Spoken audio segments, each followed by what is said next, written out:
प्यारे बच्चों, आशा करता हूँ आप सभी स्वस्थ और मस्त होंगे। मैं आपके साथ आशीष सर, और आज की वीडियो आपके लिए इम्पोर्टेंट है क्योंकि यहाँ पर हम असेसमेंट टेस्ट वाली वर्कशीट को समझने और एक्सप्लेन करने वाले हैं क्लास 7 की। यहाँ पर आपको दो टाइप की वर्कशीट आ रही है, एक स्टडी रिलेटेड वर्कशीट है और दूसरी टेस्ट रिलेटेड वर्कशीट है।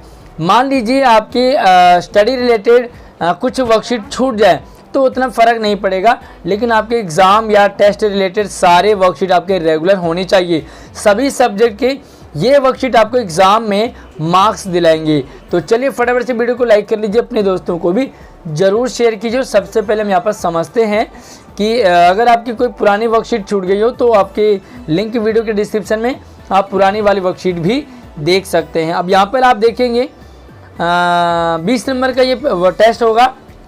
पहला, दूसरा और तीसरा, चौथा, 4 सवाल आपके स्टार्टिंग की वो एक नंबर के, इसलिए आप उसे वन वर्ड में, एक ही शब्द में इसका आंसर हो जाएगा। पांचवा और छठा ये 2 सवाल आपके 2-2 नंबर के हैं, तो इनमें थोड़ा सा आप इसे 1 या 1.5 लाइन का आपका इसमें आंसर आएगा। और 7वां, 8वां, 9वां और 10वां लास्ट के 4 सवाल आपके 3-3 नंबर के होंगे, इसलिए ये थोड़े बड़े वाले आंसर इसमें आप लिखोगे। ठीक है, तो ये आपके लिए जनरल चीज़ें हैं। अब हम देखते हैं यहाँ पर हमारे पास है चैप्टर दादी माँ। तो दादी माँ चैप्टर से आपका टेस्ट है और देखते हैं कि आपने ये चैप्टर कितना पढ़ा, कितना समझा। दादी माँ को गांव की 2500 किस्म की दवाइयों के नाम याद थे। दादी माँ, आपने देखा कि जब भी कोई बीमार हो जाता है तो दादी माँ ही उसके पास दवा दारू करने जाती है, उसे चेक करने जाती है। तो दादी माँ को 2500 टाइप के दवाइयों के नाम याद थे। दादी माँ के नुस्खे सुने ना आपने। तो जब भी कोई बीमार होता है ना तो दादी नानी उसे दवाई, अपनी घरेलू दवाइयाँ पिला देते हैं। गांव में कोई बीमार होता उसके पास पहुंचती और वहाँ भी वही काम, मतलब लेखक की जो दादी है ना, गांव में कोई भी बीमार होता तो लेखक की दादी वहाँ पहुँच जाती और फिर क्या करती, हाथ छूना, माथा छूना, पेट छूना, छाती छूना, मतलब कि चेक करना क्या हुआ है। और फिर जो भी प्रॉब्लम है वो सारे अनुमान लगाती और भूत से लेकर के मलेरिया, सरसाम, निमोनिया का अनुमान लगाती और विश्वास के साथ। कभी तो कहती इससे भूत हुआ है, इस पे छाया वगैरह लगी है, कभी कह देगी इसे निमोनिया हुआ है। तो दादी का एक्सपीरियंस काफ़ी लंबा एक्सपीरियंस होता है। महामारी के दिनों में रोज़ सवेरे उठकर स्नान के बाद लवंग और गुड़ मिश्रित जलधार, गूगल और धूप, तो दादी माँ का रूटीन था।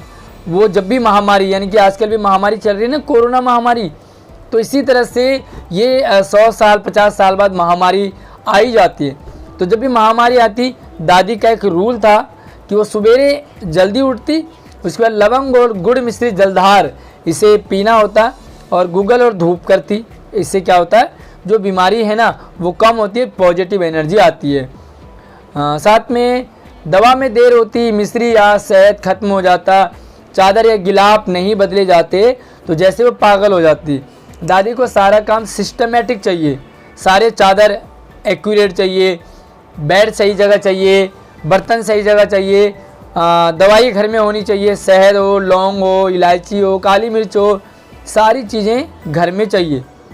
और अगर ये ख़त्म हो जाए ना तो दादी में एडवांस में अपने घर पे इन्हें रखती, और अगर ये घर पे ना मिले तो दादी माँ परेशान हो जाती, पागल सी हो जाती।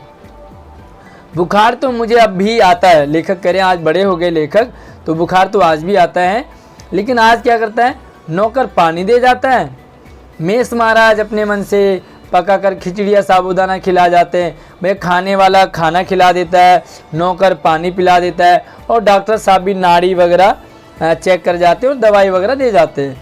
कुनेन मिक्सर के तीखेपन के डर से बुखार भाग भी जाता है, पर न जाने क्यों ऐसे बुखार को बुलाने का जी नहीं करता जो लंबे टाइम तक रहे। भाई 1-8 घंटे, 1 दिन का बुखार तो चल जाएगा, लेकिन ऐसे बुखार जो 4-6 दिन, 8-10 दिन रहे तो वो तो हिला देते हैं ना। किशन के विवाह के दिनों की बात है और इनके बड़े भाई है किशन। तो किशन के विवाह के दिनों की बात है। विवाह के 4-5 रोज पहले से ही औरतें रात भर में गाना बजाना और एंजॉय करना शुरू कर देती हैं। विवाह की रात को अभिनय भी होता, नाटक भी करते और डिफरेंट टाइप के, जैसे कि हमने नॉर्मल वर्कशीट में भी पढ़ा। यह प्राय एक ही कथा, यानी कि इसमें स्टोरी एक ही होती और उसी स्टोरी को स्टार्टिंग से लेकर के पूरा उसे दिखाया जाता था। जैसे आप पिक्चर देखते हैं ना, तो पिक्चर में पहले क्या हुआ, उसके बाद क्या हुआ, सारी कहानी होती।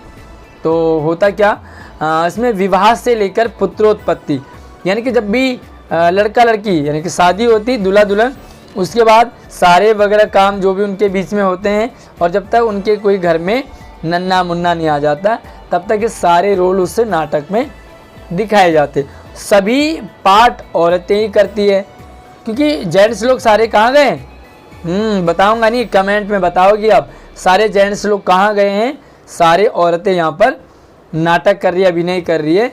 मैं बीमार होने के कारण बारात में नहीं जा सका, और मेरा भाई राघव जो दालान में सो रहा था, सोया ही रह गया। लेखक भी बारात में नहीं जा सका क्योंकि बीमार है, और लेखक का भाई मेरा भाई वो सोया रह गया, इसलिए वो भी शादी में नहीं जा सका। वह भी बारात जाने के बाद पहुंचा था। औरतों ने उस पर आपत्ति जताई, भाई यहाँ पर जेंट्स नहीं होना चाहिए। दादी माँ बिगड़ी, लड़के से क्या पर्दा, भाई छोटे से तो बच्चे हैं, इनसे क्या पर्दा, इनको अभी कुछ नहीं पता। आजकल तो हालांकि बचपन से ही सारी चीज़ें बच्चों को पता चल जाती है। लड़के और ब्रह्मा का एक ही मन होता है, बड़ा शांत होता है, मतलब उनके मन में छल कपट नहीं होता है। तो ये है आज की वर्कशीट टेस्ट। अब हम इसके कुछ क्वेश्चन आंसर यहाँ पे देखते हैं। ज्वर शब्द का पर्यायवाची, पहला शब्द है ज्वर। ज्वर किसे कहते हैं, तो ज्वर शब्द को किसी और नाम से जानते हैं, तो उसका नाम आप पहले में एक वर्ड में लिखोगे, ठीक है। दूसरा है महामारी, शब्द का अर्थ क्या है, महामारी, तो इसका आपने अर्थ बताना है, जैसे कि आजकल भी महामारी चल रही है। तीसरा है ममेरा भाई, रेखांकित शब्दों का लिंग बदलिए। ममेरा भाई, अगर इसका लिंग बदलेंगे तो ममेरी भाई नहीं, क्या होगा, आप मुझे इसका जो है आंसर आप लिखोगे। और चौथा सवाल है बीमारी शब्द का बहुवचन। बीमारी एक, और बहुवचन क्या होगा, इसका आंसर आप अपने आंसर की कॉपी में लिखोगे। और पांचवा सवाल है अनुच्छेद में से दो संज्ञा शब्द छांटकर लिखेंगे। संज्ञा शब्द, तो फटाफट से फिर से मैं थोड़ा सा आपको ये दिखा देता हूँ। ये देखो असेसमेंट पूरा देखो आप, और इसमें बहुत सारे संज्ञा शब्द है। संज्ञा किसी वस्तु, स्थान, प्राणी और भाव के नाम को, तो देखो या तो आप वस्तु छांट लो, या किसी के नाम छांट लो, या कोई भाव छांट लो, तो आपको यहाँ पर संज्ञा शब्द मिल जाएंगे। दो ही लिखने आपने। और उसके बाद देखो अगला सवाल है अनुमान शब्द में उपसर्ग और मूल शब्द। अनुमान शब्द में उपसर्ग, अब देखो उपसर्ग शब्द के पहले लगता है और मूल शब्द बाद में होगा, तो आपने इसे प्लस प्लस करके लिखना है। तो क्या आंसर हो सकता है, आप इसे लिखेंगे। सातवां सवाल है गांव में किसी के बीमार पड़ने पर दादी माँ क्या करती थी। अब ये बड़े सवाल आ गए ना, 3 नंबर के, थोड़ा बड़ा लिखेंगे। जब कोई बीमार पड़ जाता तो दादी माँ क्या करती है, क्या करती थी, तो लिखेंगे आप इसका आंसर। और 8वां है दादी माँ को किस बात पर सबसे अधिक गुस्सा आता था। सबसे ज़्यादा गुस्सा कहाँ होती थी, जब वो पागल हो जाती थी, किस बात को लेकर के, इसका आंसर लिखोगे।